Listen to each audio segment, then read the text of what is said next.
record button here, so we have a recording of this if we want it. You all got the agenda. Hello. A lot of stuff on the agenda here. So let's get started. First thing, if you're looking at the LMT, which you should be looking at it every day, you'll notice it is growing, and mostly volunteers. We're going to talk about that here pretty soon.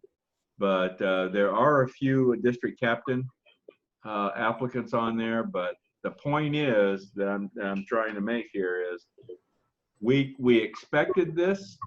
I certainly anticipated this, and I think it's happening. And I think we're going to get bombarded here with the applicants. So just if you're not looking at that, you need to be looking at that every day. Okay. I got a quick question. One of the applicants is for an SIA. Yes, and we're going to talk about that when we get to your part. Okay. All right. All right. All right. Don't be in a hurry, George. Now slow down. Okay, the Georgia Mission calling contest. Of course, Thomas was the winner, and Gary was second place. Paul, have you sent Gary the Starbucks card? No, it's sitting on my desk right here. I'll have to drop that in the mail. I'll get that in the mail tomorrow. Congratulations, Gary. Thank you for the job that you did on this. Now, I think I probably told you guys that Thomas, I called him, told him he was a winner, and that he was going to get the gift card. He said he didn't want it. He said he wanted to apply it to the events supply project that we've been working on. So I guess I can send that to Rick and he can use that. Is that how we should work that? Yeah. How much is it for? 40 bucks. Yeah, I guess so. I mean, that'd be easiest. I mean, somebody's got to get it. Yeah. And use it. So. But I'm still going to recognize both him and Gary on the state call. So we'll still give them their due recognition. Paul, do you have any idea how did we stack up as a state? Any idea on that? I haven't seen any reporting on other states or past states in general or anything like that. Okay. All right. Okay. Just some comments on COS Indiana Live. I haven't. Oh well. Anyway, I'll get to that in a moment here. Coming up next Monday is I'm going to do the interview with Dan Stock on his DC experience. So that ought to be very, very interesting. And because of that, I already had Debbie Stewart lined up for the 25th of January to do a constitutional literacy chapter. So that means Gary and Paul, I'm pushing you back a week. I hope that's okay. Gary, you will be on now for February 1st, and Paul for February 8th. All right. Sounds good. Okay. I want to talk about the future. George, have you got your Bluetooth thing on? I'm hearing an echo. No, Or I did have it on, but I didn't sound like it was coming through. Is it better? yeah. No, I'm still hearing it. I don't know, anybody else hearing? It's off. Okay. I'll put my headphones on, see if that helps. Okay.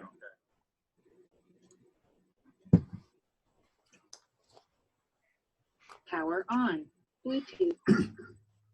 Okay. I still hear it. It's not bad. It's not bad. But I guess I'm really concerned about, of course, the censorship that's going on, and and how much longer we'll be allowed to utilize Facebook and other social media platforms. So back on Christmas Eve,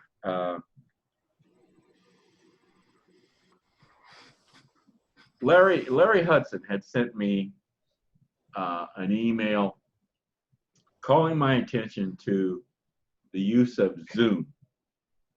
And he called my attention to a Tucker Carlson segment that he did on Zoom and its connections to the Chinese Communist Party. I think we talked about that, didn't we? A little bit on one of our calls. Well, I sent Jonathan a Slack message asking him if he would find out for me if Convention of States was concerned about that at all, and were they aware of it, and were they concerned about it, since we were using Zoom as a pretty much, organization wide. I mean, everybody was getting on the bandwagon with Zoom. Well, he got tied up on the Georgia mission and everything, and so I had to kind of remind him of that request. So I did that just the other day, but I expanded my request to not only involve Zoom, but I wanted to ask what was COS's thinking about the censorship that's going on and the use of the social media platforms like Facebook. Here's what I actually said. Okay, Mark Meckler has said more than once that the new administration is going to come after us. We are already seeing censorship occurring with various conservative outlets. I've been thinking about this, and it occurs to me that since COS is obviously a constitutionally based organization, why should we continue to support social media organizations that are anti-First Amendment? Should we just wait to be shut down or take action now to find other outlets? So my expanded Zoom question is what is COS's position regarding use of social media like Facebook, Twitter, YouTube, Google, Instagram? What's our position going forward? Well, I want to read to you the reply I got, okay? Let's see. Got this, I think it was yesterday. Mark Meckler, our comms team, and our IT team addressed these topics in our national staff meeting this morning. Are you in that meeting, Paul? No. Okay. We are exploring alternatives to Facebook, Twitter, YouTube, etc., because we are anticipating that we will ultimately get shut down. We are expanding to places like Parler and Rumble and looking for other avenues as well. We are not going to abandon these platforms right now because they still give us the best access to the people at large.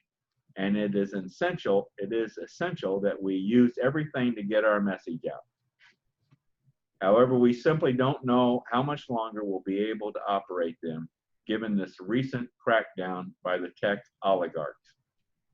If you will, regarding Zoom, we are going to continue to use this for as long as we can also. We expanded our one account last week in order to accommodate a larger group for the surge call on Thursday. It's going to be bumpy over the next weeks and months regarding the tools that remain available to us, but we're not leaving until they force us to. Nevertheless, we aren't running scared, and we are incredibly excited to be in this fight.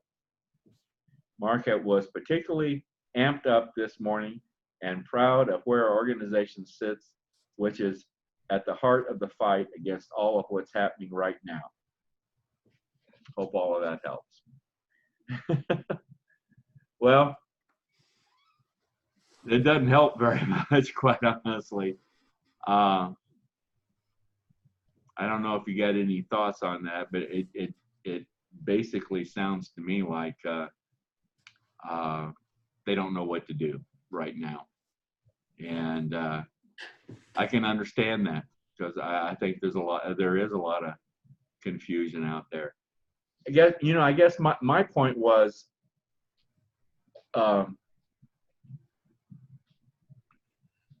it's obvious that the values of organizations like Facebook, Google, Twitter are not the same as our values.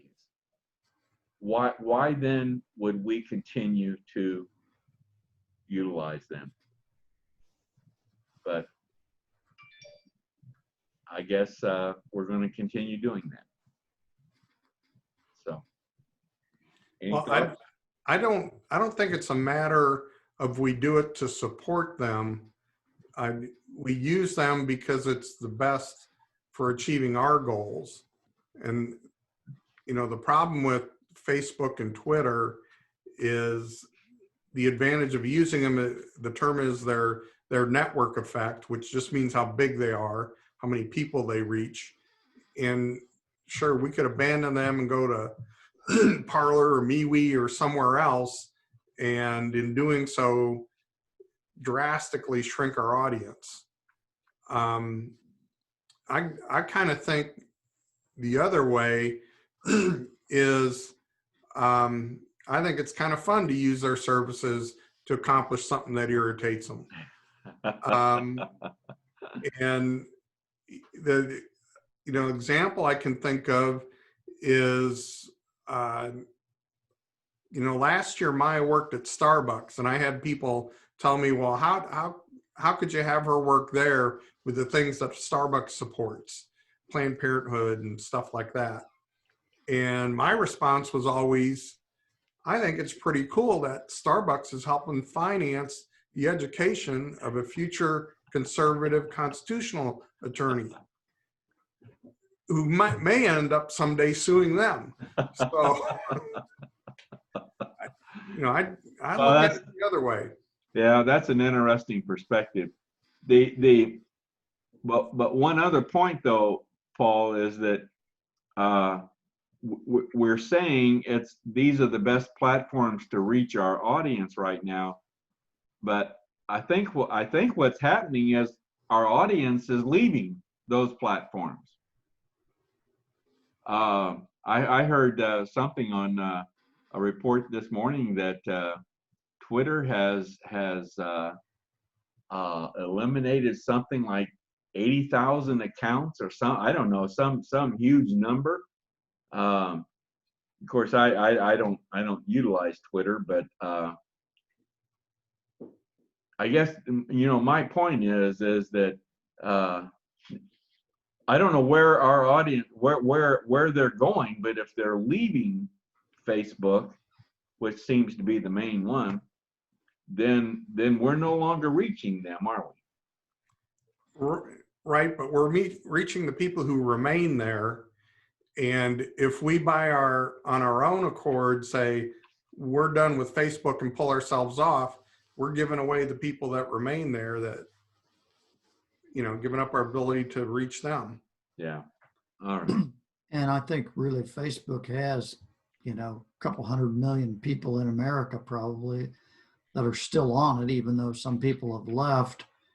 And there really isn't any place else you can go to reach all those people, or potentially reach all those people that, can be as effective. Yeah. I heard, who Charles Payne is? Mm-hmm. The newscaster on Fox. He said the other day, I thought this was very interesting, that he said Facebook's customers worldwide, that actually the customers in the United States is the smallest group. There's many more overseas, Europe, China, that actually the number of customers, now we're talking millions here, but the number of customers in the United States is actually the smallest group. I didn't realize that. Well, the United States is 5% of the world population. Only makes sense we'd be a small chunk of people on Facebook. Yeah, yeah. And I think, and he gave some numbers for Twitter. I think Twitter's the same thing. Yeah. So, yeah, very, very interesting. Well, I'll tell you what I'm looking at for COS Indiana Live. I'm looking at another, an alternative program, broadcast program. One that BeLive, the one I use, BeLive is tied almost totally into Facebook and YouTube. And now they're telling me that they're about ready to interact with LinkedIn. But so I'm looking at another alternative, and I'm very interested in a program called StreamYard. I don't know if you've heard that or seen that advertised, but it's a cloud-based a broadcast program, and it can broadcast to multiple platforms, and you don't have to be a member of any of those platforms to be a guest on that program. So plus it has virtual backgrounds. So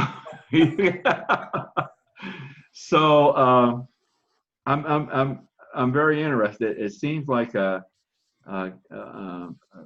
pretty simple one. Very a lot of same stuff as BeLive. So I'm very interested in that. Okay. So I still want to continue with the COS Live. I still want to develop that. Paul, would you be interested in doing some mini podcasts on? Yeah, I could talk about any of the podcast topics for sure. Here's a couple topics for you to think about. You guys watch Mark Levin, Life, Liberty, and Levin? He had the other night, he had a guest on that I don't know, a constitutional professor of some type or another, and he went through the comparison of the conservative view of the Constitution versus the liberal view of the Constitution. You ever heard this? Mm-hmm.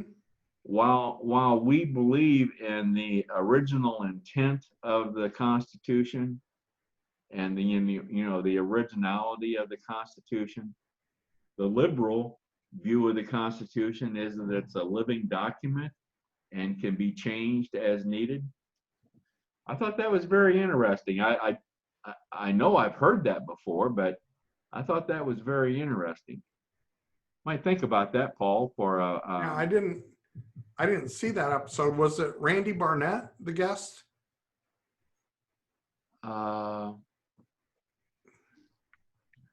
He's He's a law professor at Georgetown, and he's written a couple of books that talk about that. Yeah, that might have been it. And he's one of our advisors, one of the COS supporter. Yeah. He was an advisor to our simulated convention. I'll have to see if I still have that. Hopefully, I hadn't deleted that one yet. I'll see if I can find that. Was that, you said that was on Sunday night, or was it? Yeah, I think it was just this past Sunday night. Sunday. Yeah. Okay, I might have that recorded, so I'll take a look. Another one, another topic I might throw out to you is a DC statehood, and some of the you know, some background and so forth on DC statehood and the possibilities of that, and what it would require. Just throwing out. Anyway, you think about that, Paul, and if you would like to maybe develop a mini Free to Be Free podcast that could that I could feature from time to time on Sure. COS Indiana Live, I'd be interested in. And I've contacted Melba about. She's agreed to come on sometime and talk about the coalition that she's developed. So got some good topics coming up there. Okay. Those are the only things I had for my part here tonight. Gary, let's talk about you. What would you like to know?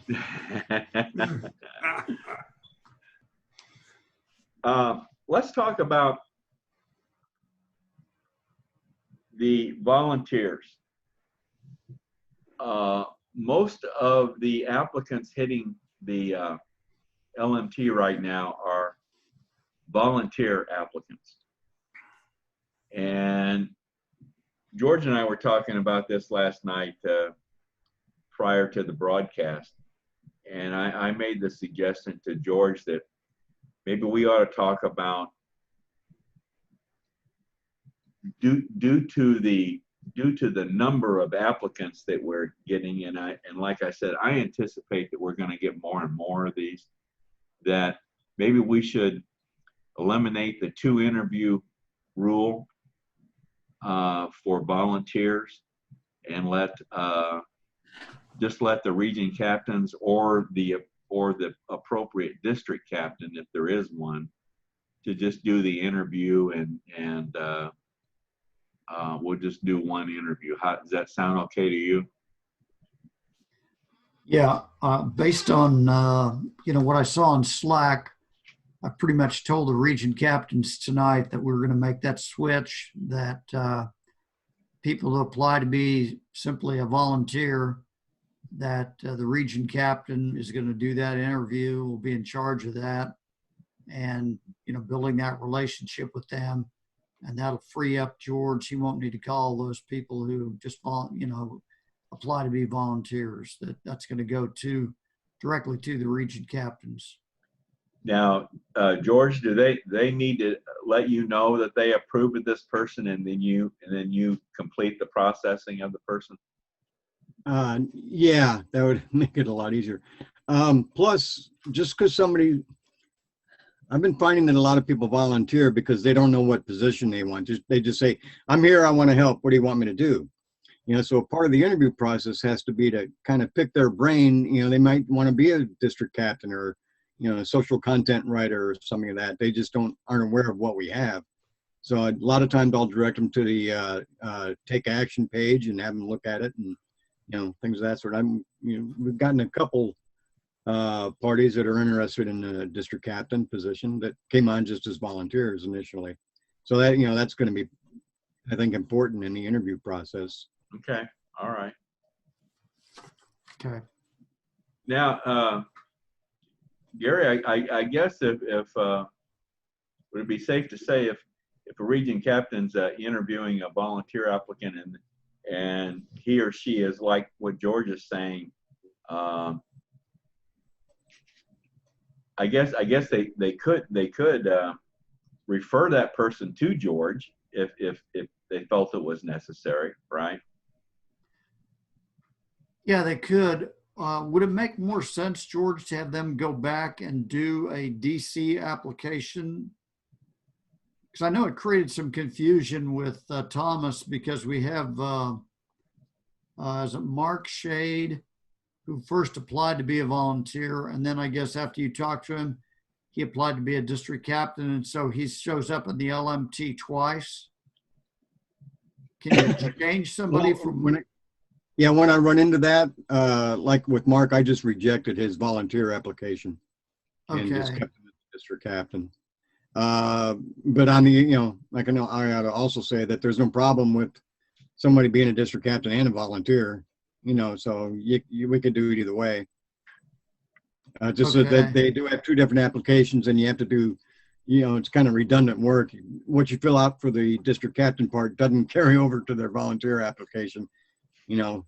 Okay. So you So- do at some point need a new application as a district captain, is that right? Yeah, yeah, otherwise it won't let Okay. me sign them up. It's not an option of an assignment position for them. I Okay, can only go by what, you know, like if they apply for district captain, I can do either district captain assignment or a DC team member assignment. I can't make them, if they apply for a district captain, I can't make them a social content writer. I can only work Okay. with what they applied for. okay. Now, okay, George, since we're talking about the LMT, I know we got an SIA applicant on there. The way I've handled that in the past is I generally ask Jerry Rowe to talk to him, and I guess there is still a national training program for SIA applicants. Hmm. Now, maybe Okay. Jerry would know about that. The last one we had, which was Chris Miller. Miller. Yeah.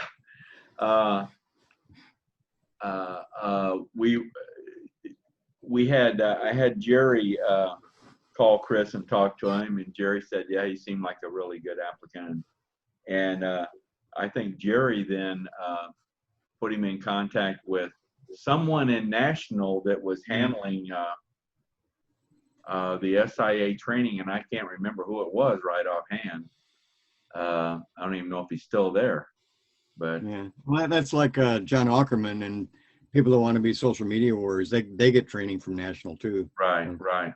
So if you would contact Jerry and Jerry Rowe and All right. refer the guy to Jerry and have Jerry process him, okay?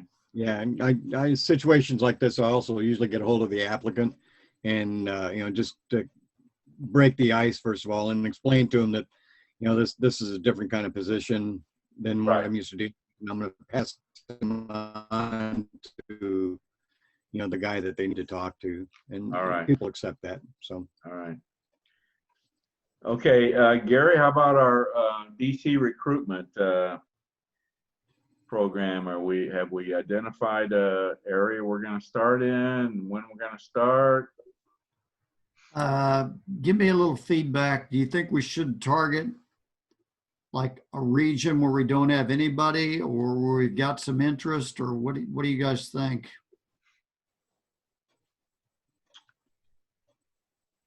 So just for an example, in Region 1 and Region 2, in each of those regions, we only have one district captain. So there's, you know, more opportunity there to maybe fill some vacant spots.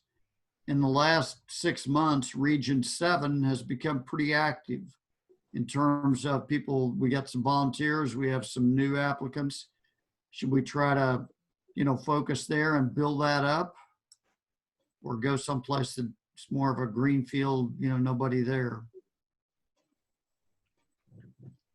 I don't know. I guess my first reaction is we go where we don't have anybody,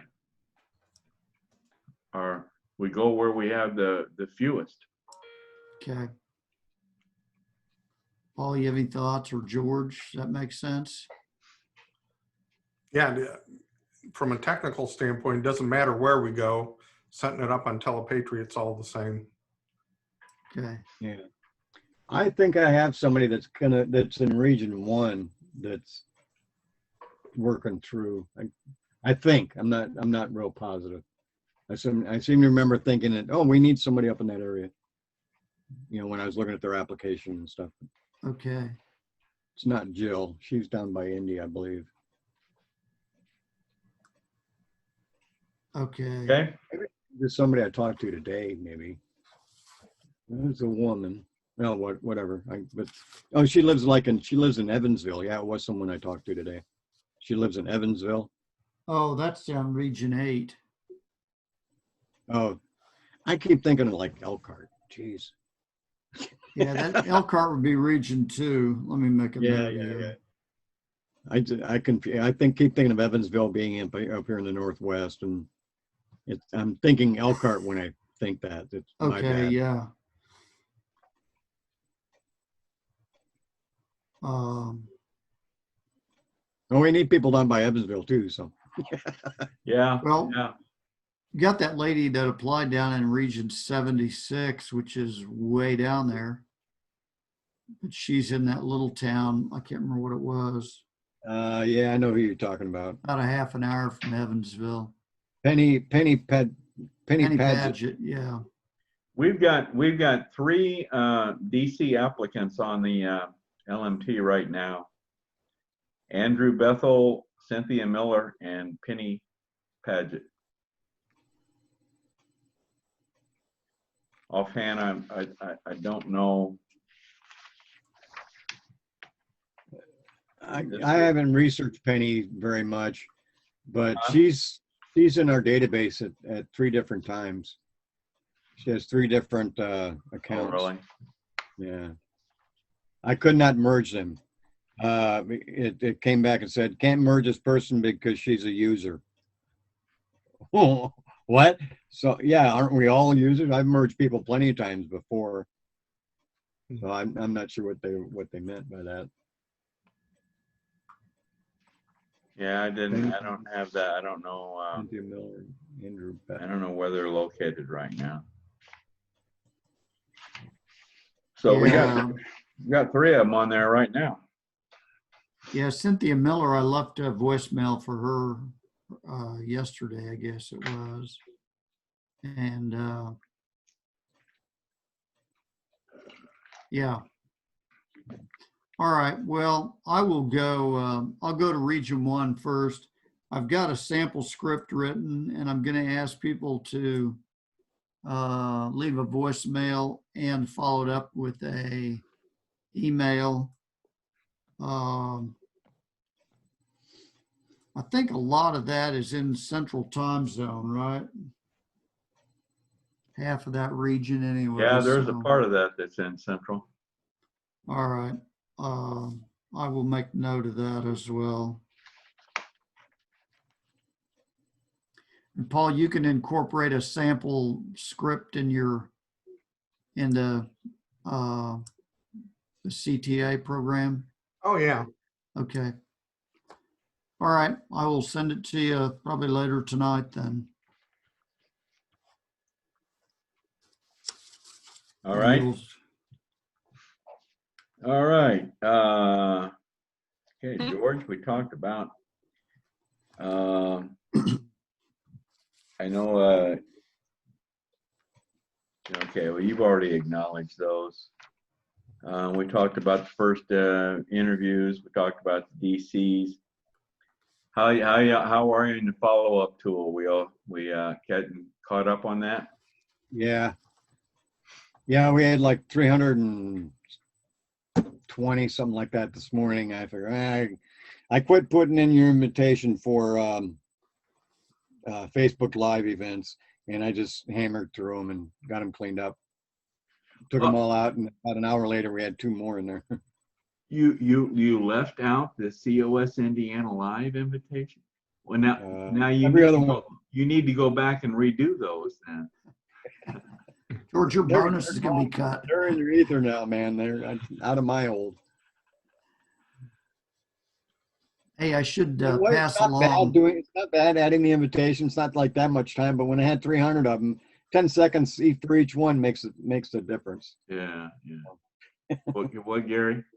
There's a guy from here, that went to here, Fort Wayne, that went to Washington with Larry and Dr. Dan.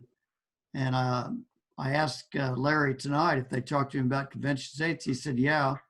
So I looked, and he signed the petition, and he applied to be a volunteer, he signed the volunteer thing. Did he? Checked the box. So we will be in touch with him soon. Good deal. You remember his name? Don Lynn. It's Linn. Don Lynn. Don, I think you've already sent him a welcome email. Okay. Just checking the volunteer box in the application does not bring them into the LMT. They have to actually Right. apply. Right, Yeah. right, Yeah, right. so we'll have to call him and get him to fill out an application to get more active. Yeah, kind of a captive audience, wasn't he? Yeah. What, Gary, what was his experience? Did he have a lot to say? You know, I have not talked to Don. Oh, I thought you did. But I think we're supposed to be going to lunch with he and his wife on Sunday, so after church, so. Yeah. I don't know what Dan is going to say. We've got a rehearsal set up for Friday evening, but according to his emails, he's raring to talk about this. He really wants to talk about this. I'm probably going to have to rein him in. Good luck with that. Yeah, good luck with that. You got to just kind of interrupt him, you know. But did you see the picture of the wound that he suffered? Yeah. Yeah, he said it's he got all the infection out. It's not infected anymore. Kind of handy being your own doctor, I guess. Yeah. But wow. Yeah, he's got. I talked to him on the phone today, and he spent a good 45 minutes just talking about that. And I had to cut him off. Say, "Well, I'm only here to see what your training's going on like that." You know, Larry Hudson told me that when they were up front, they started, throwing out or shooting out whatever those flashbangs. Lady came up to him and she had a picture of some guy that got hit in the face with one, cut his lip open, and it was like hanging down on his chin. He was all bloody. Yeah, Dan talked about that too. It was, Did he? he said that the flashbang grenades have a cardboard wrapping around them, and when the thing exploded, it was part of that cardboard that hit him in the face and knocked out 2 teeth and cut his lip. Oh, Oh, Lord. wow. Wow. Yeah. My. Okay. George, you got anything else in your area there? Yeah, Mark Shade, he's pretty much in as district captain. I just got to kind of wrap him up with a couple things. We did a pause, mutually agreed to do a pause over the holidays. I did try getting a hold of him earlier today. And so I'll be able to get a hold of him. He's not going to be a problem. And Jill Jones, she's been a very interesting character too. She's very inquisitive. I passed her on to Thomas after my first interview with her, and she had a lot of questions. Very inquisitive, want to know what my history was in COS and all that kind of stuff. Who else was around her and blah blah blah. How did it go when we passed and very inquisitive. So I passed her over to Tom, and Jill likes to be called after 6 p.m. I was going to call her tonight, but then I got an email from her, and she talked about she still wants to talk to Melba and or Larry. So I just got that email from her today. So I'll give her a call tomorrow and, give her an extra day to get hold of them, see where she's at and stuff. But I believe she is going to go for a district captain. Good. She was kind of undecided at the time, but. Hey, I wanted to say something about, I was looking at the Google sheet, the tracking sheet that we use for district captains. Yeah. And I noticed on there that, some people are, I know we don't have too many on there right now, but we're going to have more. I was looking at Leanna, is that her name? Leanna from Indiana? Yep. Leanna Crape. And I went down and opened up, what do you call the tab down at the bottom of the sheet? Tab. The tab. And I opened it up. And I guess a couple reactions. Of course, I haven't looked at this very often, but I have to admit. But I know I know the whole DC program. If somebody sat down and went through that thing from start to finish, we're talking about around 8 hours, right? 16. 16? Yeah, 14 to 16 hours, I think. That's if you add up all the times for videos and things like that. Yeah. Boy, it looks I overwhelming. know that she's done more than what her sheet shows. I'll talk to her and make sure she's going to her sheet and filling this stuff out. It 'Cause, just she, it just looks to someone brand new. It just wouldn't it look overwhelming? I warn them about that when I sign them up and I do my second call to them. I warn them about that, and I say, that's part of what the mentor is for, and just don't look at it as one big task.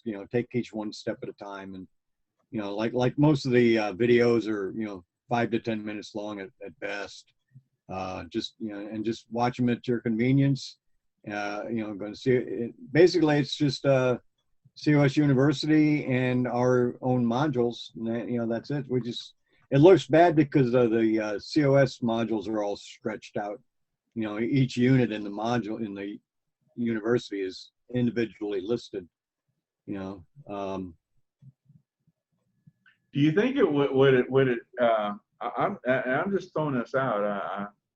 Do you think we ought to maybe not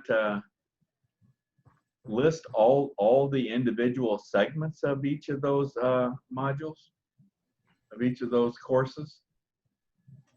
you're Not saying do what? Not, Just link to the course in COS Right, University. right. And not you like the course COS 100, right? Yeah. What you've got there is you've listed all the segments to that course. Right. unit. They call them units. Units. Okay. And you've done that with all of them, and I don't know, maybe we just now they would need to go through all those to complete it, and it just looks my first reaction was it just looks overwhelming. Yeah, because they'll find out all the units when they go to that course at Right. university. I kind of hate to ruin the sheet, but maybe we can do another one or something. Well, I'm asking you if you think that's another thing that I noticed on there is that we still have free conference call referenced on there. Are we utilizing free conference call? I thought we were getting away from that. Yeah, but should Yeah, we could update that. In Dan Stock's defense on his training, none of his items are filled out is my fault. I neglected to send him the guide. So I sent it to him today. I asked him about it, and he said, what training? I need to know what's going on. What did DCs do? And that kind of stuff. I said, well, don't you have your training guide? He said, what's that? I never sent it to him. I sent it to him this evening, and I'm calling him tomorrow about 6 or 6:30, and we're going to go over it. I would like, and Dan may be a good person to get some feedback from. What let's ask some of these. What's your impression with this training program when you open that tab up and you see all these listed? Is that disheartening to you? Is that what's your reaction to it? Let's just try to get some feedback on this. I don't think anybody's actually gone through and checked all the boxes. I don't think anybody's done that yet. Yeah, maybe I ought to just talk to him about, it's like eating an elephant, one bite at a time. And most of those bites are like 5 or 10 minutes. I know. And so it's not, I guess, laying it all out may look intimidating, but in a way it is just, they're kind of bite-sized pieces. Yeah, And yeah. Plus, and this keeps the referencing for, later on, 6 months from now, they want to look at something again, and it's all right here. So I don't Yeah. really want to lose that part of the sheet. Yeah, yeah. All right, all right, all right. Well, But I see your point though.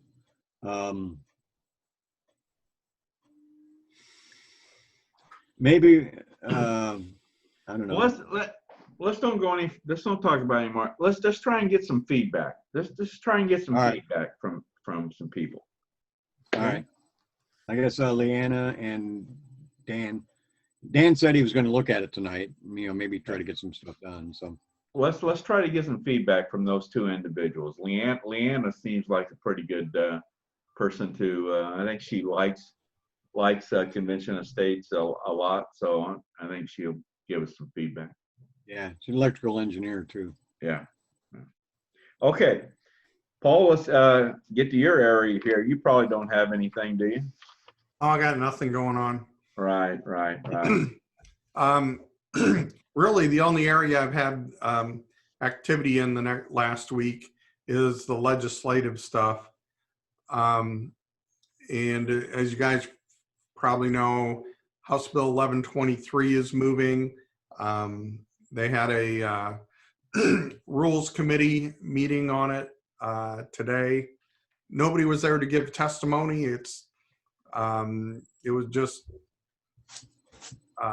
pretty straightforward, no opposition to it really from the minority. Excuse me. So I think that's going to continue to move, and it looks like in a later committee session, they may be adding parts and pieces from some of the other bills that are proposed along the lines of executive orders. So we'll just see what happens there. I'm still waiting for official approval for COS to get involved on this one. I sent that up to Jonathan last week to get Mark and Rita's approval. So hopefully we'll have that soon, and we can roll out all the CTA resources on that. Okay. And then the other one is House Bill 1369, which is a constitutional carry bill. Looks like that's the one that is going to move. That's authored by Ben Smaltz and scheduled to be heard in Ben Smaltz Public Policy Committee. And that's my next one I'm going to submit to Jonathan to get approval for us to work on. And that should end up being a really good arrow in our quiver at gun shows, to say that we worked really hard to push that through.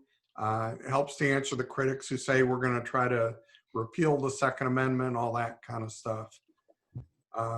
What's that one again about? Oh, the concealed carry or the Constitutional carry is what constitutional carry?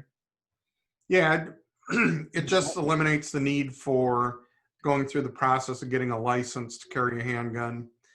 And it also stiffens the penalties for somebody knowingly pointing a gun at or shooting at a known first responder. There's also some in there too about somebody trying to take your gun, isn't there?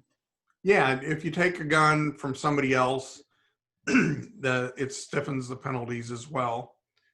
Because if you've got more people carrying, and if they're open carrying, somebody may come up and try to swipe the gun. Does that include the sheriff? And if you take a sheriff's gun, or if the sheriff No. They try to take our guns. I'll let you work that out with the sheriff if he's demanding your gun.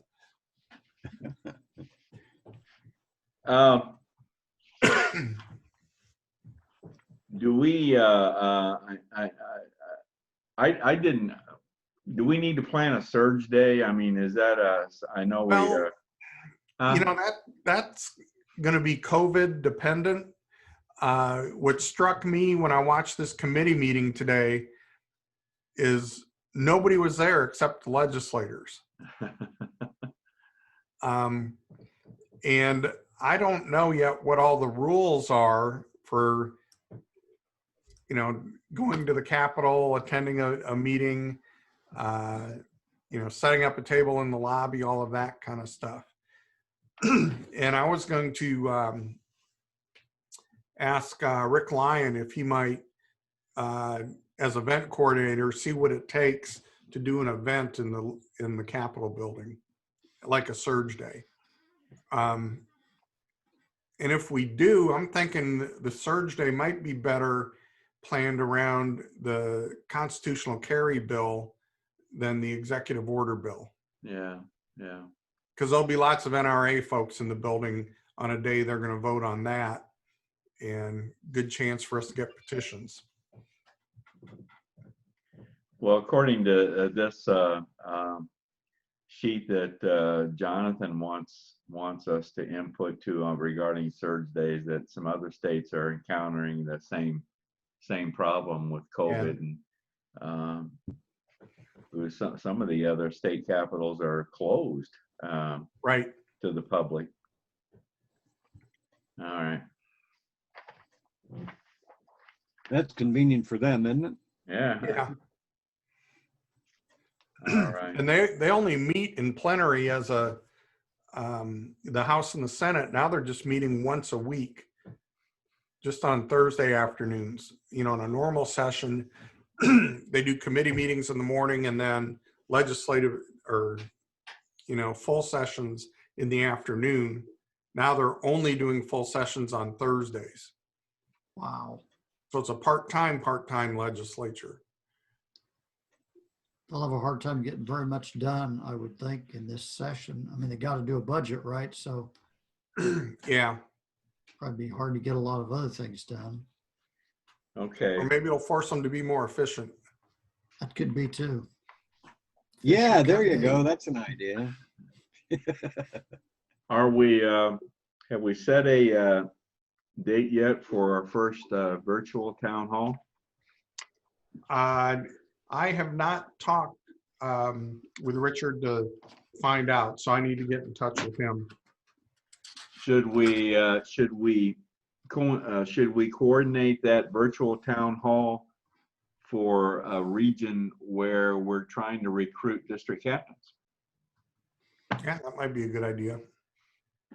So could be a good thing to have on the agenda. Okay. The constitutional coach program, is that pretty much, that's done now, right? Did they finish the second session of that? I know that was going on. I was getting emails every week that they were going through that again. And now they're doing Biblical kind of class Constitution. on biblical citizenship or something like that.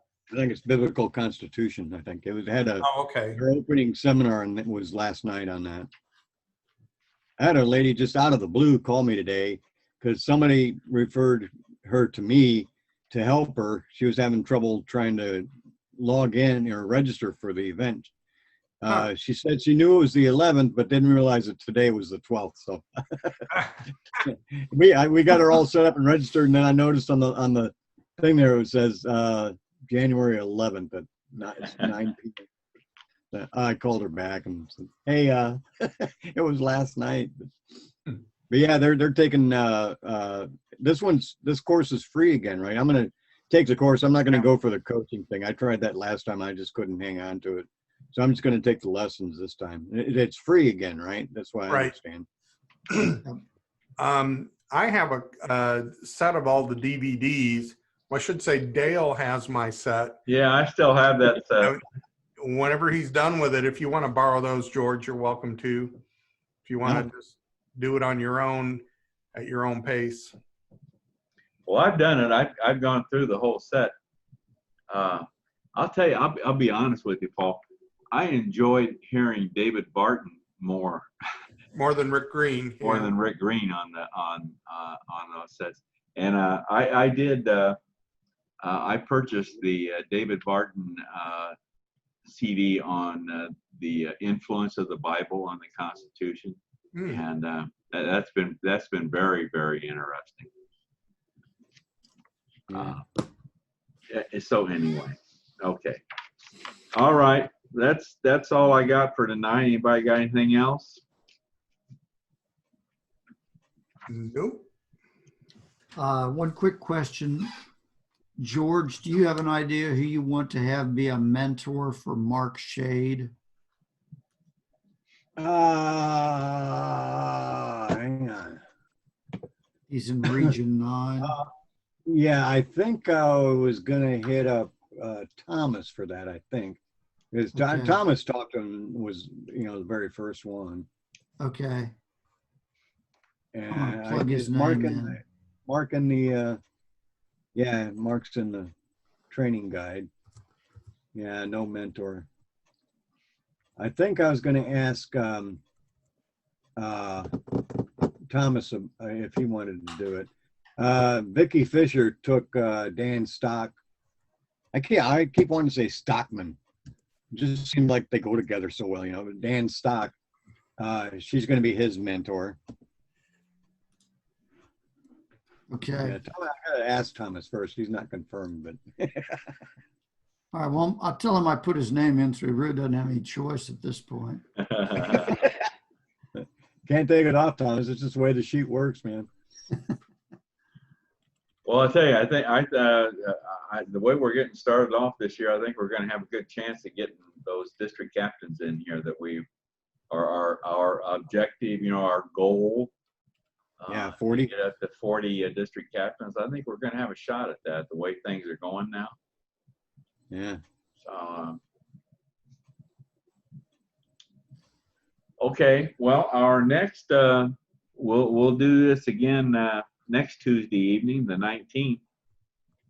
Dang, this month is almost halfway gone already. So, how come I don't have half my check left? So next Tuesday at 9 p.m. So No suggestions for any Patriot pins or anything? well, no. State calls the 27th. That'd be something I'd ask might put on the agenda for next Tuesday night. Anybody? I just wondered if who you got anybody in mind? No, it hasn't been talked about for a while, so I just want, I was kind of asking you actually if you thought, somebody might be. I can't think of anybody. Right, we've given out quite a few, and yeah, kind of running out of people to consider. I just wanted to see where it was at, kind of thing. So yeah, no, I don't have anybody to suggest. So. Did you ever get one? Did I ever get one? No. Yeah. No. You said you got all of the scarf one up, bud.